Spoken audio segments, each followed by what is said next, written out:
Hello everyone, welcome to Net Economics classes. I am Priyanka and today we are going to start with part 36 of the lecture series of daily 10 questions. If you find it helpful then don't forget to like, share and subscribe. Question number 1 से हम start करते हैं जो कि हमारा based है assertion and reason पे. हमें assertion क्या गिवन है that in Marxian scheme of things MCM means money, commodity money, where M dash is greater than M and M dash में से M माइनस करेंगे तो आ जाएगी सरप्लस वैल्यू. अब हम समझेंगे कि M डैश क्या है, M क्या है, C क्या है, इन सब चीज़ों को हम आगे समझते हैं. और इसका रीज़न क्या गिवन है कि the main cause of this surplus value is raw material and machines etcetera. कि जो हमारी सरप्लस वैल्यू आती है जब हम M डैश में से M माइनस करते हैं, मतलब जो हमने अर्न किया, जो हमने इन्वेस्ट किया, इन्वेस्ट करने के बाद आपको रेट ऑफ रिटर्न मिलता है और आप अर्निंग करते हैं कुछ ना कुछ, उसका डिफरेंस वो क्या होगी, सरप्लस वैल्यू होगी. क्योंकि आपने कितना ज़्यादा कमाया एक मनी को इन्वेस्ट करके. तो यहाँ पे जो मनी कमोडिटी मनी की बात है, वहाँ पे जो सरप्लस वैल्यू निकलेगी उसका मेन रीज़न रॉ मटेरियल और मशीन है. क्या ये रीज़न करेक्ट है? हमारे पास 4 ऑप्शंस गिवन है. A is wrong but R is correct. B क्या है, A is correct but R is wrong. C क्या है, both A and R are correct. और डी क्या है हमारा, both A and R are wrong. समझते हैं हम इस थ्योरी को. इस थ्योरी को 2 तरीके से दिया गया था. सबसे पहले मनी कमोडिटी मनी और दूसरी बात की गई थी कमोडिटी मनी कमोडिटी को. तो समझते हैं दोनों ही केस में क्या रीज़न होगा. सबसे पहले अगर बात की जाए in commodity exchange, one exchange a commodity for money. हम कमोडिटी को मनी के लिए एक्सचेंज करते हैं और फिर उस मनी से फिर कमोडिटी कुछ ना कुछ परचेज करते हैं. So one sells in order to buy something else use of the customer. अब मैंने कोई चीज़, मैंने कमोडिटी सेल की है तो कस्टमर ने खरीदी है किसके लिए, कंज्यूम करने के लिए, मनी देके, और फिर आगे फिर वो उससे कोई कमोडिटी परचेज करेगा, है ना. So money allow this formula to be transformed. However now one can buy in order to sell at higher prices. अब कोई बंदा जो है वो सेल कर रहा है, किस लिए कर रहा है, प्रॉफिट अर्न करने के लिए, तो हायर प्राइसेस पे सेल करेगा. तो दूसरी बात आ जाती है MCM जो बन जाता है Marx the general formula for capital. यहाँ पे बात आ जाती है कैपिटल की. Money capital money. समझते हैं इस चीज़ को. So the movement of capital is there for limitless. Limitless movement होती है कैपिटल की. समझते हैं कैसे. So the main aim of capitalist thus become the unceasing movement of profit making. अब जो कैपिटलिस्ट बंदा होता है और सोशलिस्ट होते हैं, 2 तरीके के, ठीक है. कैपिटलिस्ट वाले के हमेशा दिमाग में क्या रहता है कि मुझे प्रॉफिट अर्न करना है. सोशलिस्ट वाले के दिमाग में हमेशा क्या रहता है कि मुझे सोशल वेलफेयर करना है. तो यहाँ बात अगर कैपिटलिस्ट की जाती है तो कैपिटलिस्ट का मेन मोटिव क्या रहता है, हमेशा प्रॉफिट मेकिंग करना. सो उन्होंने ये फॉर्मूला बनाया, ठीक है. जब कोई हम लोन लेते हैं, जैसे मान लो when one loans money in return for the same money with the interest, और कि मान लो हमने मनी स्पेंड किया, लोन लिया और फिर आगे फिर मनी स्पेंड किया, तो ये जो प्रोसेस है वो चलता रहेगा. अब जो इसका जो डिफरेंस आएगा वो आती है सरप्लस वैल्यू, कि हमने कितना मनी कैपिटल में इन्वेस्ट किया और उसके रिटर्न में हमें कितना मनी मिला. ऐसा हमारे स्टॉक मार्केट में भी होता है. तो यहाँ पे जो बात की गई है मनी कैपिटल मनी की बात की गई है, और यहाँ पे जो सरप्लस वैल्यू की बात की गई है वो रॉ मटेरियल या मशीन नहीं है, वो इंटरेस्ट रेट है कि हमें कितना इंटरेस्ट रेट मिला है. वो इंटरेस्ट रेट ही तो हमारी एडिशनल वैल्यू है जो हमें एडिशन में मिली है, जो हमारी सरप्लस वैल्यू है. तो यहाँ पे जो अगर करेक्ट ऑप्शन की बात की जाए तो वो ऑप्शन कौन सा करेक्ट होगा, ऑप्शन बी, कि ए तो हमारा सही है कि हाँ जो हमारा रिटर्न है वो ग्रेटर देन होना चाहिए, तभी तो हमें सरप्लस वैल्यू मिलेगी. और इसका डिफरेंस ही क्या कहलाता है, सरप्लस वैल्यू कहलाता है. लेकिन जो ये सरप्लस वैल्यू है वो इंटरेस्ट रेट की वजह से, कि हमने मनी लगाई, हमने कैपिटल लगाई और उस पर हमें कितना इंटरेस्ट रेट मिला, कितना हमें रिटर्न मिला, वो आ जाता है हमारा सरप्लस वैल्यू में. अब चलते हैं हम अपने नेक्स्ट क्वेश्चन पे. जो हमारा नेक्स्ट क्वेश्चन है वो बेस्ड है हमारा मैचअप पे. मैचअप में हमें एक साइड दे रखी है डेवलपमेंट्स की, ये डेवलपमेंट्स, और दूसरी साइड हमें दे रखी है इकोनॉमिस्ट के नाम की. कौन सी डेवलपमेंट किस इकोनॉमिस्ट ने की थी. अगर हम सबसे पहली बात करें तो लिस्ट 1 दे रखी है हमें. लिस्ट 1 में हमें दे रखा है structural view of under development. List 2 में हमें दे रखा है लेजियस्ट फेयर पॉलिसी. तीसरा हमें क्या है, departmental scheme of expanded reproduction, और चौथा क्या है, golden age of accumulation. List 2 में हमें नाम गिवन है classical economist, Hollis Chenery, steady state growth and Karl Marx. तो अगर हम इनकी बात करते हैं वन बाय वन, तो हम सबसे पहले समझेंगे कि किस इकोनॉमिस्ट ने कौन सी बात की गई है। तो सबसे पहले अगर हम बात करें structural view of under development, तो structural view of under development की बात की है चैनरीज मॉडल ने, जो क्या डिफाइन करते हैं कि इकोनॉमी जो है वो अंडर डेवलप्ड इकोनॉमी से डेवलप्ड इकोनॉमी कब बन सकती है, जब हम एग्रीकल्चर इकोनॉमी से कन्वर्ट होंगे इंडस्ट्रियल इकोनॉमी में। और किसकी हेल्प से, हम कैसी कैपिटल लेंगे, ह्यूमन कैपिटल और फिजिकल कैपिटल, मतलब हम मशीन्स वगैरह का भी यूज़ करें, हम लेबर वगैरह का भी यूज़ करें, और अपनी एग्रीकल्चर इकोनॉमी को किस में कन्वर्ट करें, इंडस्ट्रियल इकोनॉमी में। तो structural view of under development, कि इनका व्यू क्या था अंडर डेवलपमेंट इकोनॉमीज के साथ, वो किसने बोला था, हॉलिस चैनरी ने। ठीक है, नेक्स्ट अगर हम बात करें लेजियस फ्रे पॉलिसी, तो लेजियस फ्रे पॉलिसी की बात आती है क्लासिकल इकोनॉमिक्स में। और ये जो क्लासिकल इकोनॉमिक्स है वो डेवलप कब हुई थी, ग्रेट ब्रिटेन में डेवलप हुई थी। किसके इन्फ्लुएंस में, एडम स्मिथ के इन्फ्लुएंस में। और इसमें क्या बात की गई थी कि इकोनॉमी में गवर्नमेंट की इंटरवेंशन कम से कम होनी चाहिए, गवर्नमेंट तो है जो है वो कम से कम दखलंदाजी दे। ठीक है, जो फोर्सेस हैं, मार्केट डिमांड और सप्लाई के फोर्सेस है, उसके थ्रू जो है हमारे प्राइसेस जो हैं वो फिक्स हो। ठीक है, तो लेजियस फ्री पॉलिसी की बात क्लासिकल इकोनॉमिस्ट में की गई थी, और किस फिलोसफर की और इकोनॉमिस्ट की बात पे, एडम स्मिथ ने। ठीक है, नेक्स्ट अगर हम बात करें departmental scheme of expanded reproduction, तो यहाँ पे जो बात की गई है वो कार्ल मार्क्स ने की है। तो मार्क्सियन इकोनॉमिक्स में उन्होंने क्या बोला है, economic reproduction refers to recurrent या फिर साइक्लिकल प्रोसेस। जो इकोनॉमी में जो भी रिप्रोडक्शन हो रही है वो एक साइक्लिकल प्रोसेस है। और उन्होंने डिफरेंस भी बताया है सिंपल रिप्रोडक्शन में और एक्सपेंडेड रिप्रोडक्शन में। अब हम अगर आगे चलते हैं गोल्डन एज ऑफ एक्यूमुलेशन की बात करें, तो गोल्डन एज ऑफ एक्यूमुलेशन में जो इन्होंने बोला है वो किसने बोला है, स्टेडी स्टेट ऑफ ग्रोथ। इसमें क्या बोला गया है कि if in an extreme situation an economy save its entire income, अगर ऐसी सिचुएशन आती है कि इकोनॉमी में हर कोई अपनी इनकम को सेव कर रहा है, अगर हर कोई सेव करेगा तो कंजम्पशन नहीं होगी। ठीक है, इकोनॉमिक वेलफेयर नहीं होगा। ठीक है, इकोनॉमिक वेलफेयर बढ़ेगा नहीं कि हम हर कोई अपनी इनकम को सेव कर रहा है और कंज्यूम नहीं कर रहा, इससे जो है हमारा इकोनॉमिक वेलफेयर वो है जो कम होगा। तो स्टेडी स्टेट की बात की गई है, जो हमारी वैल्यू ऑफ के है, वैल्यू ऑफ के मतलब value of capital which maximize consumption per worker is called golden rule level of capital. और ये किसने, ये टर्म कौन लेके आया था, एडमंड फ्लैप्स लेके आए थे। ठीक है, ये भी हमें पता होना चाहिए। तो अगर हम अपने ऑप्शंस की तरफ चलें क्वेश्चन में, तो वो क्या कहते हैं। अब सबसे पहले जो बात है structural view of under development की, तो वो किसने कही है, हॉलिस चैनरी ने। लेजियस फ्रे पॉलिसी के बारे में किसने कहा है, क्लासिकल इकोनॉमिस्ट ने। और departmental scheme of expanded reproduction के बारे में बात किसने कही है, कार्ल मार्क्स ने। और अगर हम गोल्डन एज ऑफ एक्यूमुलेशन की बात करें तो वो किसने कही है, स्टेडी ग्रोथ ने। लेजियस फ्री किसने कहा है, क्लासिकल ने। स्ट्रक्चरल व्यू हॉलिस चैनरी ने। तो इसके अकॉर्डिंग जो हमारा करेक्ट ऑप्शन होता है वो कौन सा है, फर्स्ट हमारा। अब अगर हम नेक्स्ट क्वेश्चन पे चलें, तो हमारा नेक्स्ट क्वेश्चन जो है वो भी बेस्ड है हमारा मैचअप पे। यहाँ पे भी हमारी 4 थ्योरीज गिवन है और इकोनॉमिस्ट के नेम गिवन है। तो सबसे पहले अगर हम बात करें क्रिटिकल मिनिमम एफर्ट थीसिस किसने कहा, नाइफ एज इक्विलिब्रियम के बारे में किसने कहा, बास्टर्ड गोल्डन एज के बारे में किसने कहा, और बिग पुश थ्योरी के बारे में किसने कहा। तो वन बाय वन हम समझते हैं कि किस इकोनॉमिस्ट ने क्या बातें कही। तो अगर सबसे पहले बात की जाए क्रिटिकल मिनिमम एफर्ट थीसिस की, तो क्रिटिकल मिनिमम एफर्ट थ्योरी जो है प्रोपाउंड करने वाले कौन से प्रोफेसर थे, हार्वे लिविंगस्टन, जिन्होंने अपनी बुक में economic backwardness and economic growth में ये बात कही थी।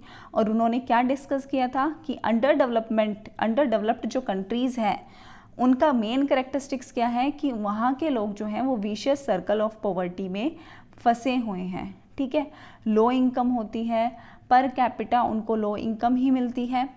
ठीक है, तो प्रोफेसर हार्वे लिविंगस्टन ने अपनी book economic backwardness and economic growth में बात की थी क्रिटिकल मिनिमम एफर्ट थीसिस की, जिसमें उन्होंने डिस्कस किया था अंडर डेवलप्ड कंट्रीज़ के बारे में। नेक्स्ट अगर हम बात करें नाइफ एज इक्विलिब्रियम की, तो नाइफ एज इक्विलिब्रियम जो है वो काफ़ी फेमस एग्जाम्पल है किसका, हेरोड डोमर ग्रोथ मॉडल का, जो 1949 में आया था, जिसमें उन्होंने कई सारी इकोनॉमिक ग्रोथ को इंटीग्रेट किया था, किसके साथ? केन्जियन जनरल थ्योरी के साथ। नेक्स्ट अगर हम बात करें बेस्ट एट गोल्डन एज की, तो वो ओरिजिनली ये टर्म जो है वो यूज़ करने वाले थे आरएफ खान। उन्होंने अपनी बुक में exercise in the analysis of growth जो 1959 में आई थी, उसमें इस चीज़ के बारे में डिस्कस किया था। नेक्स्ट अगर हम बात करें बिग पुश थ्योरी की, तो बिग पुश थ्योरी के जो ओरिजिनेटर हैं वो हैं पॉल रोइंस्टीन रोडन, जिन्होंने इसके बारे में कब बात की? 1943 में बात की। ये सारी एक्सप्लेनेशन आपको मेरे पीडीएफ, नीचे मैं आपको लिंक दे दूंगी, टेलीग्राम पे आपको सारी पीडीएफ अवेलेबल हो जाएंगी, ठीक है। तो अगर हम यहाँ बात करें क्रिटिकल मिनिमम एफर्ट थीसिस की, तो उसके बारे में बात किसने की है? लिविंगस्टन ने, प्रोफेसर लिविंगस्टन ने। नाइफ एज इक्विलिब्रियम की बात करें तो हेरोल्ड डोमर ग्रोथ मॉडल में कही गई है। बास्टर्ड गोल्डन एज की बात करें तो आरएफ खान ने अपनी बुक में इसका नाम लिया था। बिग पुश थ्योरी की बात करें तो रोइंस्टीन रोडन ने इसके बारे में बात की है। अब अगर हम चलें अपने नेक्स्ट क्वेश्चन पे, तो हमारा नेक्स्ट क्वेश्चन जो बेस्ड है उसमें क्या गिवन है कि which year in India have been the best and the worst in terms of growth rate of national income. ये हमें 4 ऑप्शंस गिवन है, हमें बताना है कि बेस्ट ईयर कौन सा था और वर्स्ट ईयर कौन सा था हमारी नेशनल इनकम की ग्रोथ में। तो अगर हम बात करें बेस्ट ईयर या वर्स्ट ईयर की, तो ये ऑप्शन है, इनमें से आपको बताना है कौन सा जो है वो करेक्ट आंसर है। तो अगर हम इस चीज़ को डिस्कस करें तो 1988 और 89 में 9% ग्रोथ हुई थी, जो हमारा बेस्ट ईयर माना गया था नेशनल इनकम की ग्रोथ में। और अगर हम वर्स्ट ईयर की बात करें तो 79 और 80 जो हमारा था वो हमारा वर्स्ट ईयर माना गया था, जिसमें सिर्फ 3.5 to 3.6% तक की ही हमारी ग्रोथ रेट हुई थी। सो हमारा ऑप्शन सी जो है वो करेक्ट है। अब चलते हैं हम अपने नेक्स्ट क्वेश्चन पे। अगर हम नेक्स्ट क्वेश्चन पे चलें तो वहाँ पे हमें जो गिवन है क्वेश्चन वो क्या है? Rank the states in ascending order of the crude birth rate in the recent year. Recent year, अगर ये क्वेश्चन जो है वो पूछा गया है जून 2013 का, लेकिन अब जो हम डिस्कस करेंगे वो करंट करेंगे कि करंट रेट कौन सी स्टेट का कितना है, ठीक है। डिस्कस करते हैं। सबसे पहले क्रूड बर्थ रेट होता क्या है? यहाँ पे चारों आपको कोड गिवन है, आपको इन्हें असेंडिंग ऑर्डर में लगाना है। सबसे पहले अगर हम क्रूड बर्थ रेट की बात करें तो हमें क्रूड डेथ रेट भी पता होनी चाहिए। तो क्रूड डेथ रेट क्या होती है? The number of death occurring among the population of a given area during a given year per 1000 mid-year total population of the given geographical area during the same year। कि number of death कितनी हुई है उस particular geographical area में पर 1000 mid year total population पे, ठीक है। अगर बर्थ रेट की बात करें तो यहाँ पे होता है नंबर ऑफ बर्थ कितनी हुई है पॉपुलेशन में गिवन जोग्राफिकल एरिया में, ठीक है, एक साल में पर 1000 पे मिड ईयर टोटल पॉपुलेशन में। लेकिन अगर हम बात करें क्रूड बर्थ रेट का जो रैंकिंग है वो कैसी है? आंध्र प्रदेश के कितना रेट है? 16.8, अरुणाचल प्रदेश का है 18.8, असम का 22, बिहार का 26.3, कर्नाटका का है 17.9 और उत्तर प्रदेश का है 26.7। अगर आपको ये थोड़ा सा भी दिमाग में रहेगा, मैं ये नहीं कह रही कि आप इसे रट लीजिए, बस एक बार इसका ओवरव्यू ले लीजिए ताकि आप बता सकें कि कौन सी रैंकिंग में सबसे ऊपर है, कौन सी रैंकिंग में सबसे लास्ट में है, ठीक है। तो यूपी बिहार ही सबसे पीछे हैं, ठीक है। तो अगर सबसे ज़्यादा रेट है तो इन्हीं का ही है, और अगर हम देखें तो सबसे रेट कम किसका है? आंध्र प्रदेश का। तो यही मेन स्टेट्स हैं जो ज़्यादा से ज़्यादा बार पूछी जाती हैं, ठीक है। अगर हम चलते हैं अपने नेक्स्ट क्वेश्चन पे, विच 5 year plan of India has recorded the largest gap in terms of growth rate between the service sector and the industrial sector। तो इंडस्ट्रियल सेक्टर की ग्रोथ रेट की अगर हम बात करें और सर्विस सेक्टर की ग्रोथ रेट की बात करें तो कौन सा ऐसा प्लान था जिसमें सबसे ज़्यादा गैप आया था इनके बीच में? ये क्वेश्चन हम पहले भी काफ़ी बार डिस्कस कर चुके हैं, और वो प्लान कौन सा था? 9th प्लान था। 9th प्लान में सबसे ज़्यादा गैप आया था ग्रोथ रेट में। किसके ग्रोथ रेट के गैप में? सर्विस सेक्टर का growth rate mean tertiary sector हमारा, और इंडस्ट्रियल सेक्टर मतलब हमारा मैन्युफैक्चरिंग सेक्टर। अब चलते हैं हम अपने नेक्स्ट क्वेश्चन पे। Provided the correct answer about the desired growth target of manufacturing sector in the medium term as per the national manufacturing policy of India. National manufacturing policy of India के according अगर हम बात करें तो हमारी desire growth target कितना होना चाहिए मैन्युफैक्चरिंग सेक्टर का, ठीक है। मैन्युफैक्चरिंग सेक्टर जो है हमारा, सेकेंडरी सेक्टर जो है, उसका डिज़ायर्ड ग्रोथ रेट कितना होना चाहिए। हमारे पास 4 ऑप्शन गिवन है, 6 to 8% होना चाहिए, 8 to 10% होना चाहिए, 10 to 12% होना चाहिए, या 12 to 14% होना चाहिए। तो अगर हम इसकी बात करें तो मैन्युफैक्चरिंग सेक्टर की ग्रोथ 12 to 14% होनी चाहिए over the medium term to make it the engine of growth of the economy, and the 2 to 4% differential over the medium term growth rate of overall economy will enable manufacturing and contribute करेगा ये at least 25% of national GDP by 2022। अगर हम current की बात करें तो current में ये बात की गई है कि अगर 12 to 14% अगर हमारे सेकेंडरी सेक्टर में इंक्रीज़ हुआ, हमारी ग्रोथ रेट इंक्रीज़ हुई, तो हमारी जो जीडीपी है उसमें मैन्युफैक्चरिंग सेक्टर का कितना कंट्रीब्यूशन रहेगा, 25%। मैन्युफैक्चरिंग मतलब हमारा सेकेंडरी सेक्टर। तो यहाँ पे अगर हम बात करें तो हमने कितना लिया है, 12 to 14% लिया है, तो ऑप्शन डी करेक्ट है। और इन्होंने कितना जीडीपी बोला है कि कितना जीडीपी में कंट्रीब्यूट करेगा 2022 तक, तो एटलीस्ट 25% सेकेंडरी सेक्टर करेगा। तो ये क्वेश्चन भी आ सकता है कि कितना परसेंट करेगा, ठीक है। अब चलते हैं हम अपने नेक्स्ट क्वेश्चन पे। नेक्स्ट क्वेश्चन जो हमें गिवन है वो गिवन है, which of the following country have better human development index as per the HDR 2011। अब जो ये हमसे पूछा गया वो 2011 का पूछा गया है कि ह्यूमन डेवलपमेंट इंडेक्स में कंट्रीज़ की रैंकिंग क्या है, लेकिन जो हम करेंगे वो कौन सा करेंगे, करंट ईयर का, क्योंकि आपसे इससे रिलेटेड करंट में पूछा जाएगा, इतना पुराना तो पूछा नहीं जाएगा। तो समझते हैं, हमारे पास यहाँ पे 4 ऑप्शन गिवन है, श्रीलंका, पाकिस्तान, केनिया, इजिप्ट। तो सबसे पहले हम समझते हैं ह्यूमन डेवलपमेंट इंडेक्स है क्या। So human development index, it is a static composite index of life expectancy, education, per capita income, जो इंडिकेटर हैं हमारे जो यूज़ किए जाते हैं to ranking the countries into 4 tier of human development, ठीक है, कंट्री की रैंकिंग के लिए। A country score a higher HDI when the life span is higher, education level is higher, gross national income मतलब per capita income हमारी ज़्यादा होगी। एक कंट्री की फर्स्ट रैंक कब आएगी, जब उसकी लाइफ एक्सपेक्टेंसी ज़्यादा हो, जब उसकी एजुकेशन लेवल ज़्यादा हो, जब वहाँ पे ग्रोस नेशनल इनकम ज़्यादा हो, पर कैपिटा इनकम ज़्यादा हो, ठीक है। अब ये जो डेवलप किया था वो किसने किया था, पाकिस्तानी इकोनॉमिस्ट थे महबूब उल हक, और इंडियन इकोनॉमिस्ट थी हमारी Amartya Sen. And it was further used to measure the country's development by the United Nations Development Program। और फर्दर ये यूज़ किया गया था UNDP के द्वारा, मतलब UNDP जो है वो रिपोर्ट निकालता है HDI की। तो आपको ये पता होना चाहिए किसने इसको डेवलप किया, किसके द्वारा इसकी रिपोर्ट आती है, और इसमें जो इंक्लूडेड हैं इंडिकेटर्स हैं वो क्या हैं, लाइफ एक्सपेक्टेंसी है, एजुकेशन लेवल है, और पर कैपिटा इनकम है। अगर हम बात करें तो करंटली नॉर्वे की रैंकिंग फर्स्ट है, फिर स्विट्ज़रलैंड, फिर आयरलैंड, फिर जर्मनी, फिर हांगकॉन्ग, फिर आइलैंड, फिर ऑस्ट्रेलिया, ये इसकी रैंकिंग है, ठीक है। अब चलते हैं हम अपने नेक्स्ट क्वेश्चन पे। What was the amount of outlay under MNREGA in 2011-12 by the government of India. Government of India ने 11-12 में कितना अमाउंट जो है वो मनरेगा में दिया था, 25,000 करोड़, 30,000 करोड़, 40,000 करोड़, या फिर 55,000 करोड़। लेकिन हम जो बात करेंगे वो करेंगे करंट की, कि करंट में गवर्नमेंट ऑफ इंडिया ने कितना अमाउंट इसके लिए दिया है। तो अगर हम बात करें बजट की तो इन 2020-21 कितना अमाउंट है, 61,500 करोड़ रुपीज़, जो किसके लिए हैं, मनरेगा के लिए हैं।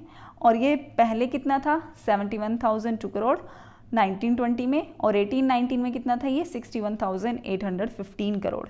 और अगर हम 11-12 की बात करें तो नरेगा के लिए एलोकेशन जो है वो कितनी कवर की गई थी, कि टोटल रूरल डेवलपमेंट मिनिस्ट्री ने 46% इसके लिए कंट्रीब्यूट किया था, मतलब टोटल आउटले इसका था 40,000 करोड़, जिसमें से 21,472 रुपीज़ रिलीज़ कर दिए थे स्टेट ने और यूनियन टेरिटरीज़ ने। अब तक इनको ये रिलीज़ कर चुके हैं, इतना फंड दे चुके हैं।